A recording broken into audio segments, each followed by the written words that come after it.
ऊंची पहाड़ी पे एक शानदार महल था। धूप में सोने जैसा चमकता था, लेकिन अंदर सन्नाटा छाया रहता था। खाली कमरों में आवाज गूंजती थी। राजा विराज और रानी माया वहां रहते थे। वो दयालु और न्यायप्रिय राजा रानी थे, लेकिन उनके दिल में कुछ और की चाहत थी। दिन महीनों में और महीने सालों में बदल गए। रानी अक्सर अपनी खिड़की से बाहर देखती थी। वो नीचे गांव में बच्चों को खेलते हुए देखती थी। उनके दिल में एक गहरा दुख भर जाता था। राजा भी यही महसूस करते थे। बच्चों की हंसी के बिना महल अधूरा लगता था। एक दिन राजा ने मदद लेने का फैसला किया। उन्होंने जंगल में रहने वाले एक ज्ञानी ब्राह्मण के किस्से सुने थे। ये ब्राह्मण अपनी बुद्धि और चमत्कारी शक्तियों के लिए जाने जाते थे। हमें उनसे मिलना चाहिए माया, राजा ने कहा। रानी की आंखों में आशा की किरण जागी। अगली सुबह राजा और रानी जंगल के लिए निकल पड़े। उन्होंने अपने राजसी वस्त्र छोड़ दिए और साधारण कपड़े पहने। वे कई दिनों तक यात्रा करते रहे। उनके दिल आशा से भरे हुए थे। आखिरकार वे पेड़ों के बीच बनी एक छोटी सी झोपड़ी में पहुंचे। ब्राह्मण ने उनका गर्मजोशी से स्वागत किया। उन्होंने धैर्यपूर्वक सुना। जब उन्होंने अपने दिल की बात कही, उनकी आवाज भावुकता से भरी हुई थी।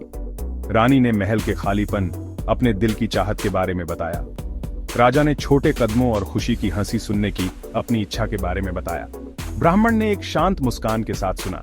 जब वे खत्म हुए तो उन्होंने कहा, उनकी आवाज कोमल लेकिन दृढ़ थी, आपकी इच्छा पवित्र है महाराज। आपकी दयालुता ने आपको स्वर्ग का आशीर्वाद दिलाया है। ब्राह्मण अपनी झोपड़ी के अंदर गए और एक छोटा लकड़ी का डिब्बा लेकर लौटे। उन्होंने उसे ध्यान से खोला और एक फल निकाला। यह एक अलौकिक चमक से चमक रहा था। राजा और रानी ने ऐसा कुछ पहले कभी नहीं देखा था। यह, ब्राह्मण ने कहा, कोई साधारण फल नहीं है, यह ईश्वर का आशीर्वाद है। उन्होंने उन्हें निर्देश दिया, इस फल को अपने महल के द्वार के ऊपर लटका दें, लेकिन धैर्य रखें, क्योंकि ईश्वर रहस्यमय तरीकों से काम करता है। राजा और रानी ने कृतज्ञता में अपना सिर झुकाया। उन्होंने पहले कभी इतनी आशा महसूस नहीं की थी। वे महल लौट आए और ब्राह्मण के निर्देशों का पालन किया। उन्होंने फल को मुख्य द्वार के ऊपर लटका दिया। उनके दिल उम्मीद से भरे हुए थे। दिन हफ्तों में बदल गए, लेकिन कुछ नहीं हुआ। उनके मन में संदेह पैदा हुआ, लेकिन उन्होंने अपने विश्वास को बनाए रखा। फिर एक सुबह वे एक ऐसी आवाज से जाग गए जिसकी उन्हें लालसा थी। यह एक बच्चे के रोने की आवाज थी। वे बाहर भागे और एक पालने को देखकर उनका स्वागत हुआ।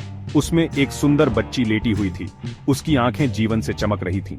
दरवाजे के ऊपर का फल चमकीला चमका, फिर गायब हो गया। राजा और रानी बहुत खुश हुए। उनकी प्रार्थनाओं का उत्तर मिल गया था। जल्द ही उनका घर एक नहीं बल्कि दो और बच्चों, एक लड़का और एक लड़की की हंसी से भर गया। महल बच्चों के खेलने की खुशी की आवाजों से गूंज उठा। राजा और रानी ने अपने बच्चों पर प्यार बरसाया। आखिरकार उन्हें अपने दिल का खोया हुआ टुकड़ा मिल गया था। महल अब खामोश नहीं था, यह खुशी के संगीत से भर गया था, ब्राह्मण के आशीर्वाद का प्रमाण।